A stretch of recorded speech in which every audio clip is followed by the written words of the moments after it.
Olá, o Saúde Ativa está no ar, trazendo para você informações sobre saúde e qualidade de vida. E no programa de hoje teremos a doutora Juliana Gomes. Vamos falar sobre queimaduras e os cuidados com a pele durante o inverno. Você também terá uma dica de saúde. Fiquem conosco.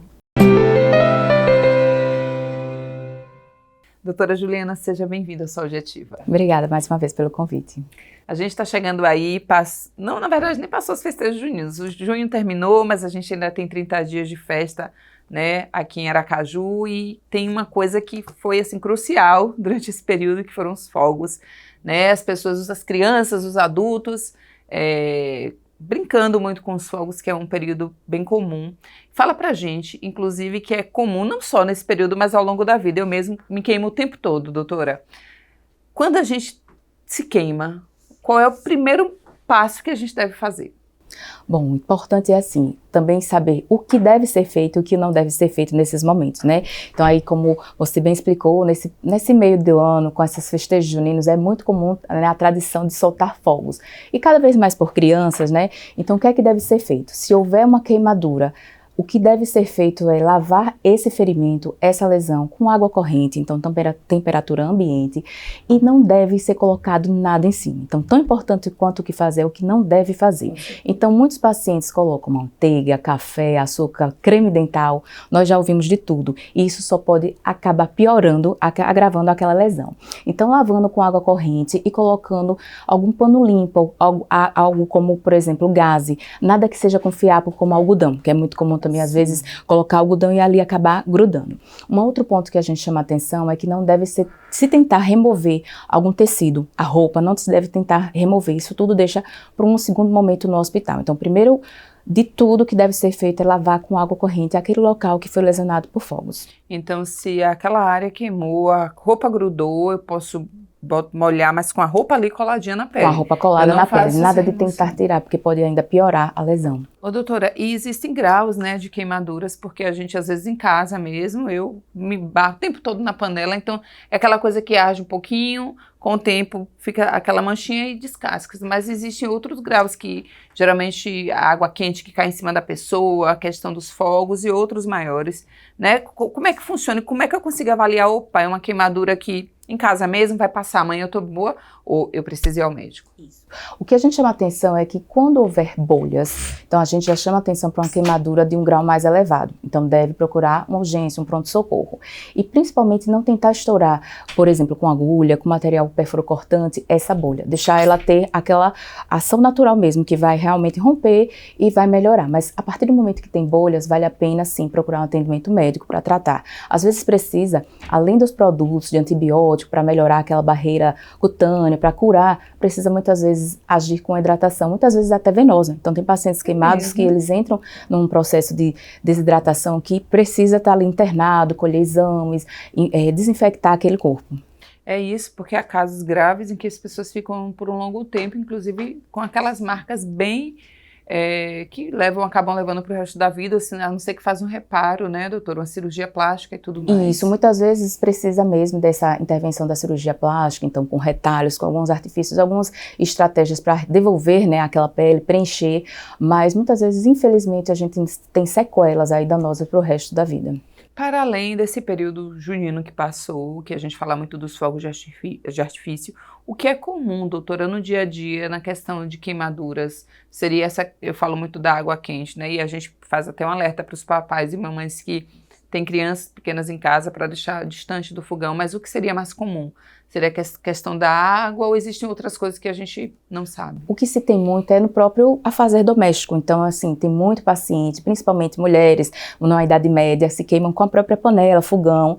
Tem muito das crianças que acabam indo, né, para esses ambientes que a gente tem essa periculosidade e acabam se queimando, sim. Mas a água ainda continua água quente, né? Então, o ambiente doméstico, o ambiente de culinária, ainda de cozinha, ainda é o maior ponto, infelizmente. Em relação, inclusive, à pós-queimadura, que não seja aquela tão grave que eu preciso ficar internada. Por exemplo, eu já tive uma queimadura na perna, que no primeiro momento, você falando, inclusive, sobre os cuidados, a minha avó disse, coloca borra de café, e eu fiz, viu? Terrível. Eu precisei passar alguns dias indo para o hospital para fazer o curativo e ficou uma marca. Para essa marca, inclusive, eu consigo fazer um tratamento, há a possibilidade de ela ser removida, de não existir mais, ou infelizmente não tem como. Geralmente as queimaduras deixam marcas eternas aí. Não, a queimadura, depende da profundidade, do quanto ela cometeu aquela pele, ela tem sim uma resolução. A gente chama essa mancha, né? Geralmente é uma mancha mais escura do que a pele. Aí é uma hipercromia pós-inflamatória que tem muitos clareadores, muitos ativos que podem sim melhorar. Então, é claro que alguns desses ativos que alguns pacientes colocam de forma errada, como café, manteiga, eles podem até gerar uma dermatite de contato, agravar essa lesão, aprofundar, mas em sendo uma queimadura mais leve, com certeza ela vai ter uma regeneração boa, uma cicatrização boa, e aí vem também muito da cicatrização do próprio paciente, né? Além do grau da lesão, vem muito assim do fototipo do paciente. Em geral, os pacientes negros, eles pigmentam mais após as lesões, então vai muito disso, vai muito também do cuidado que se teve, se expôs ao sol com aquela mancha, então se está se expondo ao sol, se está usando protetor solar, se está usando alguma pomada, algum regenerador da própria barreira cutânea, então vai variar muito, mas tem sim resolução. E a gente fala até, a senhora falou da questão da alimentação, isso interfere inclusive na cicatrização, porque eu venho dos meus pais, né, que você tem um problema, eles dizem, peraí, coisa remosa, gordurosa, isso atrapalha a questão da cicatrização, isso é real ou é fake? Isso é real, porque a cicatrização ela vai depender de vários fatores. Então, assim, outros além da dieta, então a própria exposição solar, se o paciente é tabagista, se não é tabagista, né, se fuma ou não, o cuidado que ele está tendo, a própria ingestão de água, então o grau de hidratação daquele paciente e a alimentação. Então, a alimentação, quanto mais saudável, melhor. Ela vai ajudar, ela vai dar o substrato que a pele precisa para formar aquele colágeno, para formar aquelas proteínas. Então, precisa que tenha uma alimentação balanceada assim. E aí a gente vem para uma questão que é muito importante sobre o inverno e a pele também, né, doutora? A gente esclareceu aqui algumas dúvidas em relação a queimaduras, mas o inverno, e aí é justamente, principalmente as mulheres tiram esse período para cuidar mais da pele, se for fazer uso dos ácidos, é um momento mais procurado, é um momento que as mulheres cuidam mais, porque há a possibilidade de uma série de tratamentos por a gente não ter tanto sol? Isso, no inverno é um bom período que nós chamamos, né, para tratamentos estéticos, para tratamento com ácidos rejuvenescedores e muitos procedimentos em que nós utilizamos a tecnologia. É claro que a tecnologia cada vez mais está sendo investida para que ela seja feita ao longo do ano, então sem muitos efeitos pós-procedimento, então sem muito dano à pele, sem agravar muito, para que o paciente não falte ao trabalho, para paciente que, por exemplo, né, mora no Nordeste, que sempre tem um clima quente, um clima um pouquinho, né, a temperatura elevada, ele não seja prejudicado, mas sim, ainda é um período muito bom para fazer procedimento, para usar esse skincare todo em casa. Por quê? Porque aí você não tem uma exposição solar diária, como se tem no verão, né? Então você tem uma menor fotossensibilização. Então você tolera melhor vários ácidos, você tolera melhor vários procedimentos químicos, vários procedimentos tecnológicos. Então a pele tem uma melhor aceitação. Em relação à pele ficar mais seca.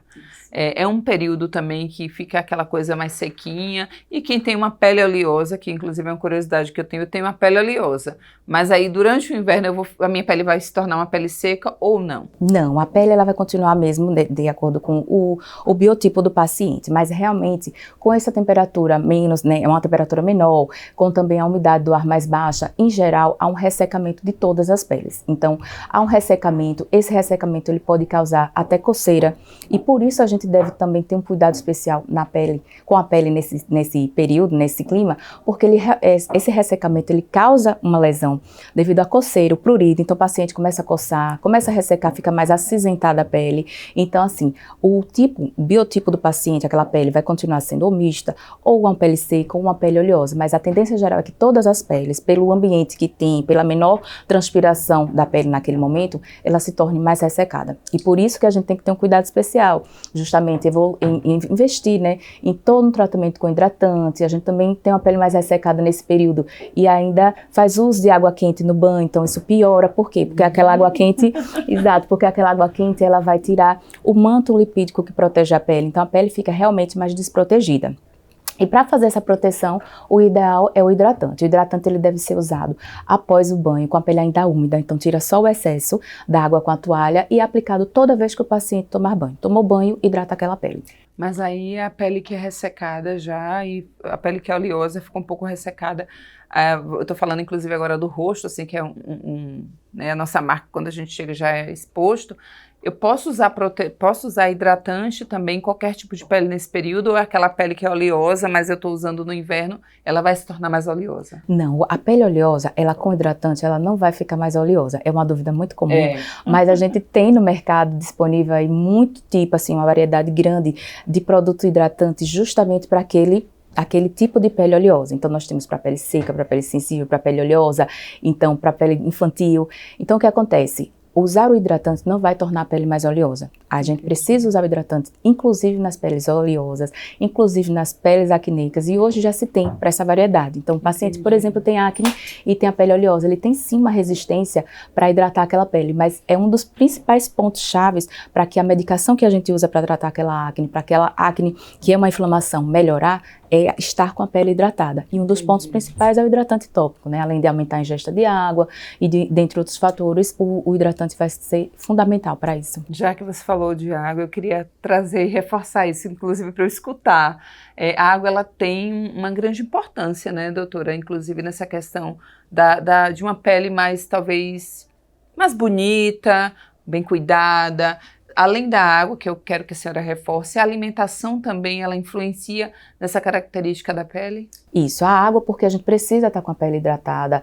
Uma pele hidratada com aquela barreira cutânea formada, ela vai ser uma pele mais difícil de ter alguma infecção, então uma infestação por vírus, por bactérias. Então, uma pele que está íntegra, ela é muito mais saudável. Então, a gente consegue isso com hidratante tópico, mas também com essa hidratação que a gente faz, a partir de água, a partir de sucos, de frutas. Então, em relação à alimentação saudável, também é importante, porque hoje se tem muitos estudos, por exemplo, que um alto nível glicêmico dos alimentos, então alta taxa de carboidratos, leite, derivados em demasia, podem causar a acne, podem piorar a inflamação.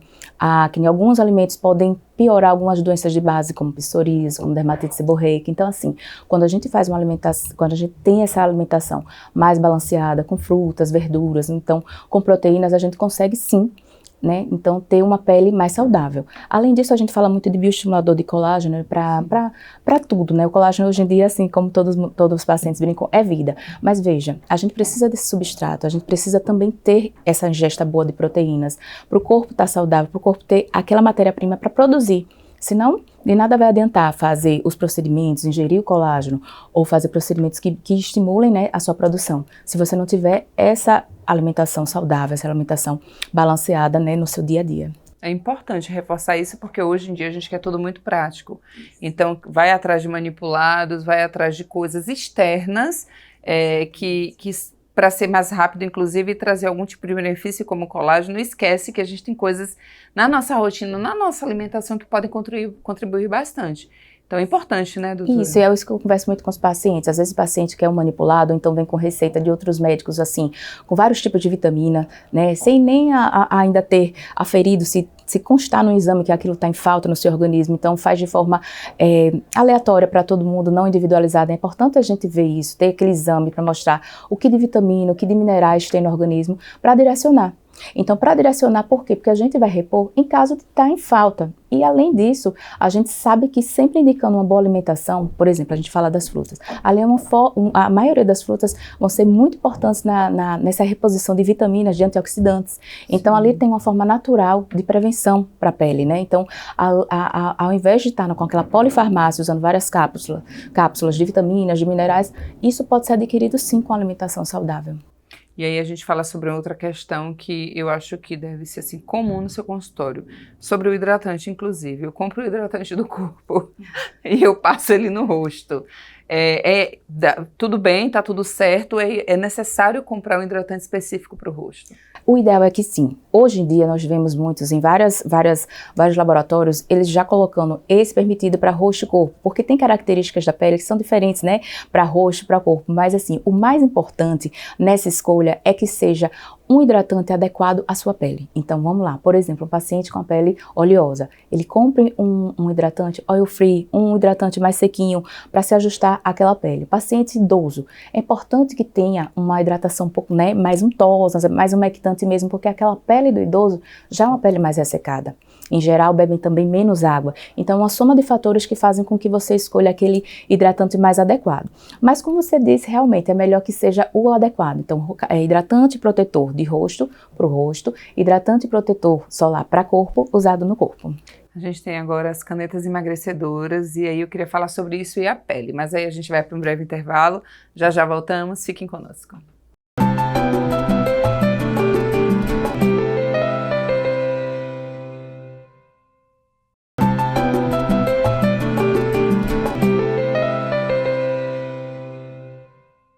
Estamos de volta com o Saúde Ativa. Hoje o nosso bate-papo é com a dermatologista a doutora Juliana Gomes. Estamos falando sobre queimaduras e também os cuidados da pele durante o inverno.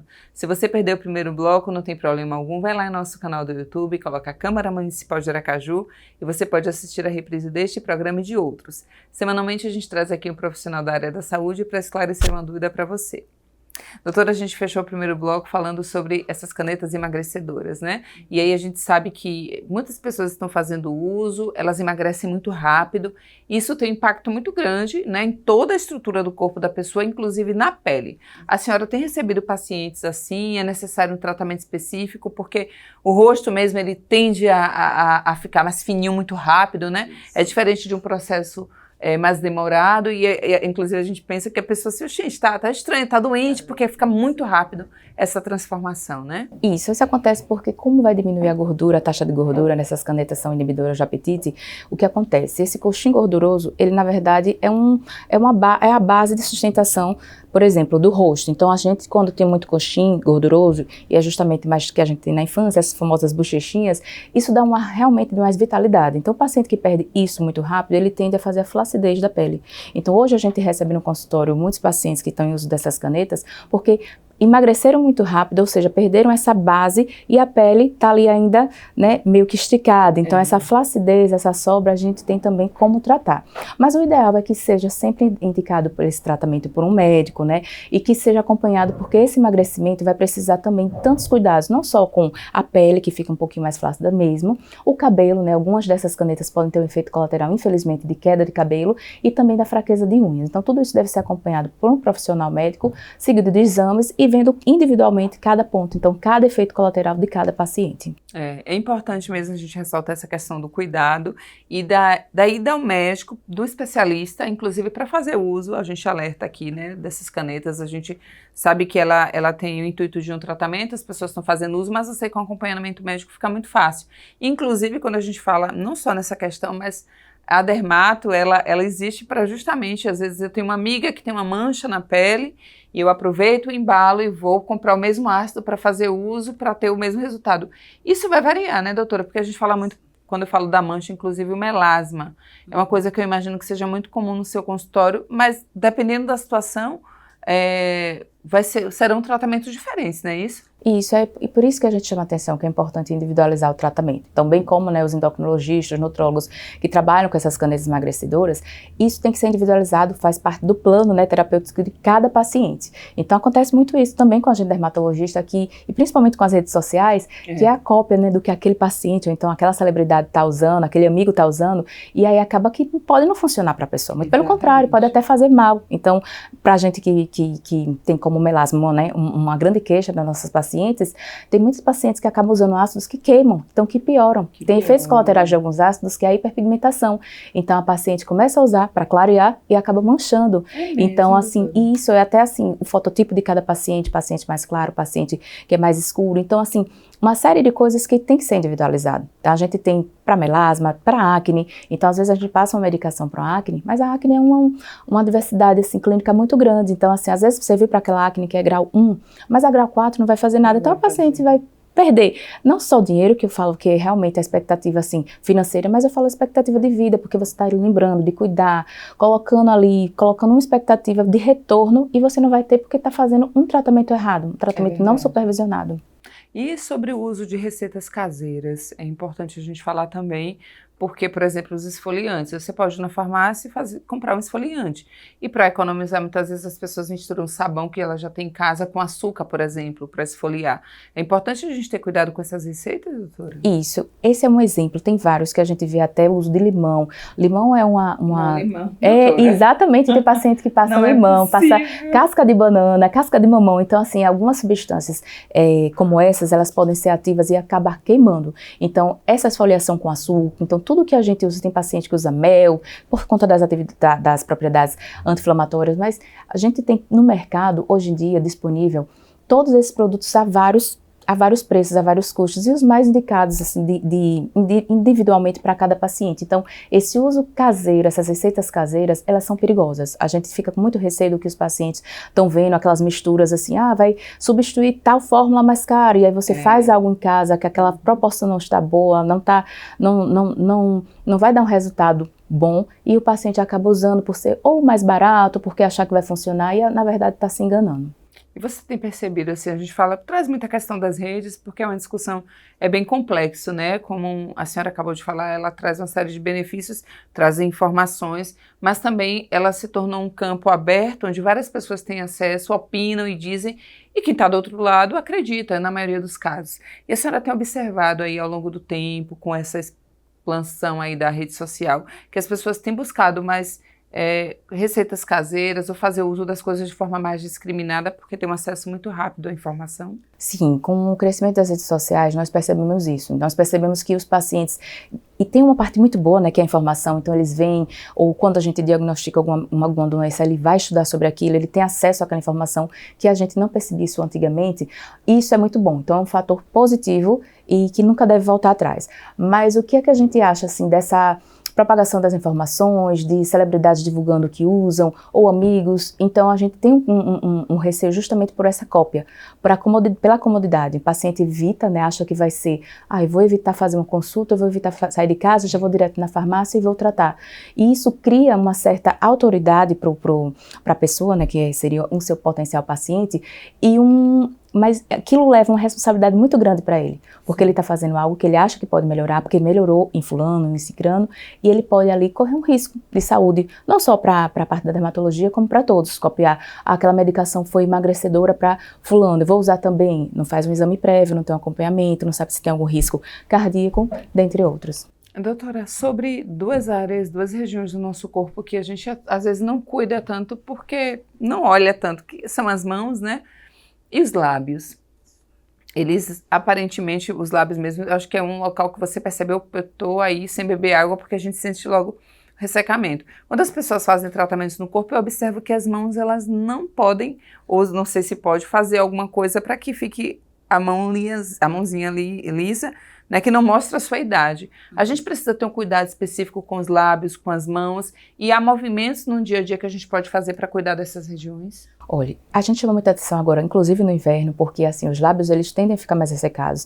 Então, como a gente falou, para o próprio corpo e rosto, né, o hidratante, também é muito bom, tem uma resposta muito boa usar o hidratante, o próprio regenerador labial. Tem hidratantes aí que vem até com fator de proteção, então ele vem com protetor solar junto, isso é muito importante.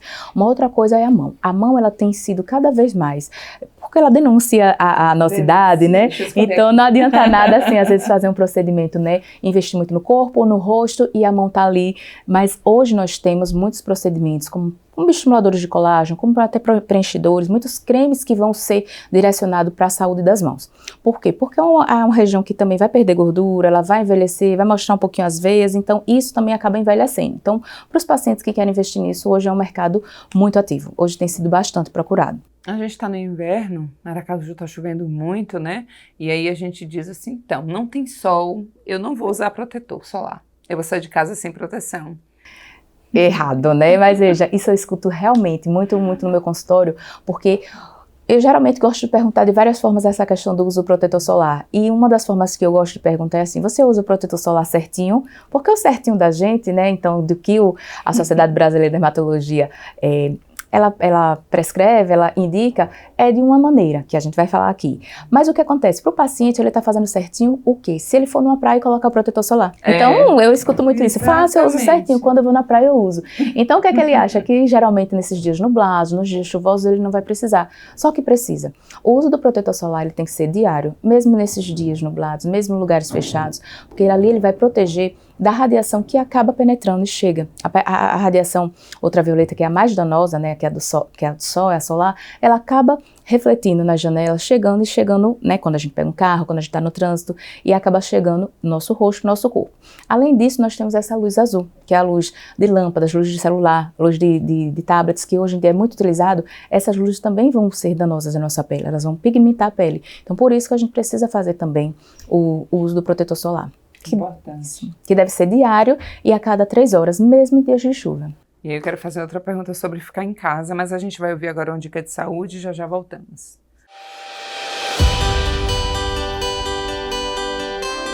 A importância da atividade física para a saúde do coração. Não é de hoje que a gente fala que exercício físico é remédio. Toda a literatura tem mostrado o quanto o exercício físico faz bem ao coração. Ele melhora os níveis de glicemia, melhora o perfil de colesterol, melhora a hipertensão. Então, por tudo isso, mantenha o exercício físico na sua rotina diária e tenha mais saúde, inclusive cardiovascular.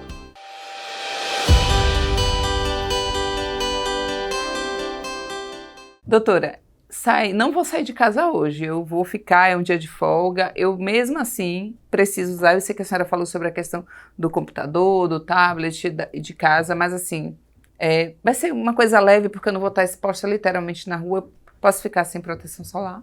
Não, o que é recomendado é que mesmo em casa, né, seja utilizado por justamente isso, as janelas, tudo que a gente vai conseguir passar esse raio solar que é danoso à pele, ele chega, ele é refletido na parede e acaba chegando a gente. Então, mesmo que esteja em casa, mesmo dia chuvoso, mesmo que passe o dia todo em casa e não saia, é imprescindível o uso do protetor solar. Mas fator de proteção, né? A gente ouve muito falar, por exemplo, pele negra, as pessoas têm um olhar de que nem precisa. Ou pode ser um fator de proteção 30, mas a pessoa que é mais branca, né, branco, ele tem que ser um fator 70. Isso é real? É o mesmo para todos? E também aproveitando-se para a criança, realmente, de fato, eu preciso comprar aquele protetor infantil, posso usar o meu mesmo, que é de adulto e está tudo bem. Certo, veja, fator de proteção que precisa ser utilizado em todas as peles é de 30 para cima. Então 30 tá ok, e aí a partir disso nós temos até 99. Hoje em dia, por conta dessa regra, é muito difícil a gente ter em protetor solar um fator de proteção menor. Então, sim, é muito pouco vendido ou inexiste no mercado. Por conta dessa regra que tem que ser a partir de 30, menos de 30 não é considerado eficaz. Mas o que acontece? Existem algumas maquiagens, muito boas inclusive, que vêm com fator de proteção 15. Então, ela é insuficiente. Então, bases de marcas internacionais muito boas, mas vem com uma proteção que está aquém do que a gente precisa utilizar. Então, a gente chama atenção para isso. Em relação à pele negra, sim, tem muito paciente que acha que a pele negra, ela está aí protegida. Realmente, por ter mais melanina, sim, ela está mais protegida do sol. A gente sabe que tem menos casos de câncer de pele no paciente negro, mas é imprescindível que o paciente negro também use. Nós temos sim menos casos, mas eles ainda assim são acometidos pelo câncer de pele, então deve ser usado. Além do câncer de pele, outros fotodanos, então o envelhecimento da pele, a mudança da pele, manchas, que ele também é acometido, embora a melanina a gente sabe que vai proteger. Mas ele também é imprescindível que seja o uso, e o uso de forma geral, para todos os pacientes. 3 horas, fator de proteção de no mínimo 30, todos os dias. Para as crianças existem sim, é muito mais adequado aquela proteção, a fotoproteção infantil. Então é preferível sim que a criança use um protetor infantil. Lembrando que para a criança só pode ser usado protetor acima de 6 meses. Antes disso vai ser com roupa, com chapeuzinho, com o próprio carrinho, né, com aquele protetor. Mas a partir de 6 meses nós temos também várias opções aí do protetor para a criança. Era justamente isso que eu ia perguntar. A partir de que idade a gente faz uso? O bebezinho, ele precisa usar então a partir dos 6 meses. Mas isso vale também para a criança a partir de 6 meses? Diariamente, ou assim, esse cuidado maior quando eu levo à praia? Porque eu acho tão raro, talvez, eu não sei, né, se é da minha cabeça, mas eu não vejo muitos pais fazerem uso de protetor nas crianças no dia a dia, como faz uso quando adulto. geralmente é quando vai à praia, aí sim protege, né? Isso, para criança o que está prescrito é que deve ser usado, mas a gente tem muita proteção que é feita com bonés, com chapéus, com as sombras mesmo, então a gente toma um cuidado maior e a gente vê isso no dia a dia, na nossa realidade mesmo, a prática clínica nos mostra, que é geralmente quando está no período de férias, no período que vai fazer algumas atividades ao ar livre, e aí se intensifica o uso. É mais difícil mesmo. Eu tenho poucos pacientes que fazem uso diário, uso quando vão para a escola, mas é interessante por quê? Porque vão pegar sol, vão brincar, vão entrar no carro, mas realmente o cuidado maior, ele vai acontecendo com a idade. Mas assim, o que puder proteger a criança do sol, com chapéus, com bonés, com a própria roupa já é um fator de muita proteção. E doutora, é importante mesmo, porque a gente observa assim claramente que pessoas que tiveram cuidado com a pele ao longo da vida, é muito explícito como é uma pele mais saudável quando elas vão ficando mais velhas, né? E assim, geralmente a gente jovem vai à praia, toma aquele sol meio-dia porque quer pegar um bronze, e aí não é uma vez só, aí a cada 15 dias vai de novo, mas só foi dessa vez, e a gente vê o resultado depois, fica uma pele mais envelhecida, né? Uma pele não tão saudável. E a gente consegue ver essa comparação até mesmo na mesma pessoa. Então a pessoa, quando a gente vê muitos pacientes que de repente trabalharam muito tempo no campo, né? Pacientes, eu tenho muitos pacientes agricultores, quando você pede para despir, então, para tirar a roupa, você vê aquele abdômen que não pegou sol, foi protegido pela roupa, uma pele muito saudável, uma pele muito clara, sem manchas, e é totalmente diferente das áreas fotoexpostas. Então a gente até acaba mostrando, e ele já nota, mas evidencia quando a gente coloca assim os braços perto do abdômen. Então a gente nota no mesmo paciente essa diferença de uma área que foi fotoprotegida e uma área que foi exposta ao sol. A diferença é bem gritante para isso. E quando você fala assim, é uma vezinha, isso me lembra de um fator muito importante para a gente lembrar que alguns casos de melanoma, que é um câncer de pele, é o mais grave, ele acontece quando crianças foram submetidos a queimaduras. Então, às vezes, os pacientes, os pais me contam, não, a gente vai para uma praia quando está de férias, mas às vezes aquela criança, ela teve uma insolação, então teve uma queimadura, mesmo que seja uma vez, 2 vezes no ano, isso é fator de risco para que no futuro desenvolva câncer. Então, parece pouco, 2 vezes no ano, pegou muito sol, mas aquele cuidado ele deve existir, porque às vezes é menos do que vários amiguinhos que de repente vão todo final de semana para a praia, mas o grau de insolação foi tão grande que conseguiu ali ser fator de risco para no futuro gerar um câncer de pele agressivo. Um alerta importante, viu? É bom vocês prestarem atenção. Doutora, eu preciso encerrar, mas assim, antes disso eu queria que a senhora falasse para quem nos assiste, né, a importância desse cuidado da pele durante agora o inverno, mesmo que seja o inverno, e também algumas dicas para que a gente mantenha uma pele saudável. Então, nesse inverno, é cuidar muito da hidratação da pele. Então, ter um bom hidratante adequado, passar após o banho com a pele um pouco úmida. Lembrar também de ingerir água, aumentar essa ingesta de água, seja com fruta, seja com suco, seja com a própria água. Então, aumenta essa ingesta de líquidos. Um outro ponto muito importante para esse inverno, já que nós vivemos no Nordeste, temos essa tradição dos fogos. Cuidado com os fogos quando forem soltar. Nós vimos aí vários acidentes que já aconteceram esse ano. Todo ano essa história, infelizmente, se repete. Então, aos primeiros sinais de queimadura, procurar um atendimento médico e proteger mesmo essa pele, mesmo no inverno, né? Já que nós precisamos proteger durante todas as estações do ano para deixar essa pele ainda mais saudável. Muito obrigada, doutora. Ao longo aí do nosso programa, vocês também conferiram o Instagram dela e lá pode esclarecer dúvidas. Eu agradeço a sua participação. Eu agradeço o seu convite. Obrigada. Em breve, Saúde Ativa estará de volta trazendo para você informações sobre saúde e qualidade de vida e eu te aguardo. Até lá!